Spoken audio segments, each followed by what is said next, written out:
तो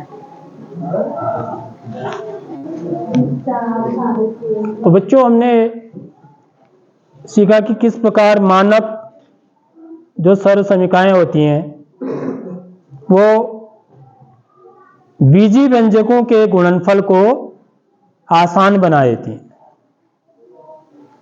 यदि हम उनका उपयोग करके गुणनफल ज्ञात करते हैं तो हम बड़ी जल्दी उत्तर तक पहुंच जाते हैं। ठीक है, तो जल्दी भी हमको करना होता है ना चीजों को। तो यदि मुझे बागेश्वर जाना है तो मैं पैदल जाऊंगा या फिर जीप से जाऊंगा। तो यदि मेरे को जल्दी पहुंचना है तो मैं जीप का इस्तेमाल करूंगा नहीं करूंगा, तो मैं शाम को वापस भी पहुंच जाऊंगा घर में अपने, मेरे को कोई टेंशन नहीं रहेगा, कई सारे काम करके आ जाऊंगा।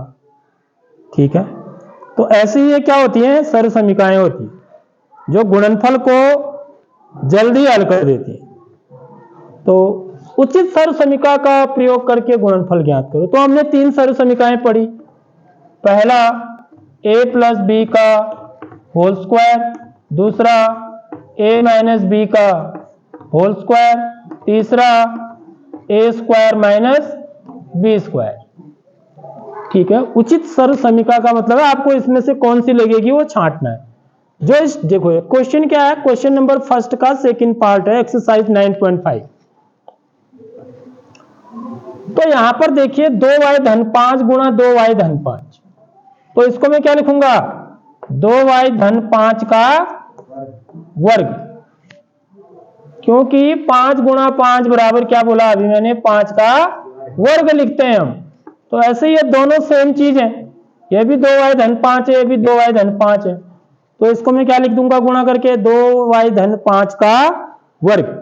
अब आप इससे कंपेयर करिए कौन सी सर्व समीकरण इसमें बैठ रही है, कौन सी वाली, पहली वाली, a धन b का होल वर्ग है नहीं, उसी रूप का है, क्योंकि यहां पर धन है बीच में, पूरे का वर्ग भी है देखो।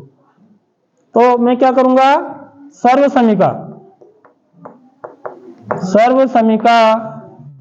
a धन b पूरे का वर्ग बराबर, सूत्र लिखेंगे क्या है, a वर्ग धन 2ab धन b वर्ग से तुलना करने पर, इससे तुलना करेंगे, तुलना करने पर, तो तुलना करने में थोड़ा दिमाग लगाना है, इसकी जगह पर देखना है, a की जगह पर क्या है बच्चों 2y, और b की जगह पर क्या है 5। तो यहां पर a की जगह पर 2y रख देना है, b की जगह पर 5 रख देना है। तो ये क्या हो जाएगा, 2y धन 5 का वर्ग। समझ में आ गई नहीं आई बात, इस सर्व समीकरण में रख देना है, a की जगह पर 2y, b की जगह पर 5, दोनों साइड, लेफ्ट हैंड साइड में भी और राइट हैंड साइड में भी। तो बराबर a की जगह पर क्या है 2y। तो यहां पर देखिए अंक भी है और चर भी है, तो इसको कोष्टक में लिखेंगे हम। जैसे इससे पहले वाले क्वेश्चन में खाली x था ना, तो उसको कोष्टक में लिखने की जरूरत नहीं थी, क्योंकि यहां पर 2y है, तो 2y को पूरे को कोष्टक के अंदर लिखा जाएगा, तब उसके ऊपर वर्ग आएगा। समझ लो नहीं समझ लो, a की जगह पर 2y लिखेंगे, ये देखो, क्योंकि ये 2y के बराबर है, और b किसके बराबर है 5 के बराबर है।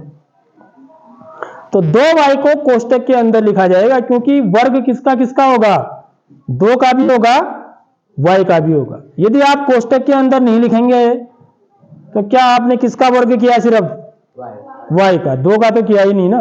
तो इससे हमारा सवाल क्या हो जाएगा, गलत हो जाएगा। तो गलत किसी हाल में नहीं करना होता है गणित में, याद रख लो। धन 2 गुणा a की जगह पर 2y, यहां चाहे तो आप कोष्टक में नहीं भी लिख सकते हैं, क्योंकि वर्ग नहीं करना है आपको, गुणा ही करना है, गुणा b की जगह पर 5 धन 5 का वर्ग। तो ये कितना हो जाएगा, 2 का वर्ग करेंगे 4, y का वर्ग करेंगे y वर्ग, धन देखो अंकों को अंकों से गुणा करेंगे, 2 2 और 5 इनको गुणा करना है। ठीक है, 2 2 और 5 इन तीनों को गुणा करना है, तो 2 2 नहीं 4 पंचे 20 y धन 5 का वर्ग कितना हो गया 25। तो ये मेरा उत्तर हो गया। इतनी जल्दी हम उत्तर निकाल देते हैं इससे, समझ रहे हो? अब आप गुणा करके भी निकालोगे तो भी इतना ही उत्तर आएगा। ठीक है, उस तरीके से आपको इसको निकालना है, गुणा करके भी।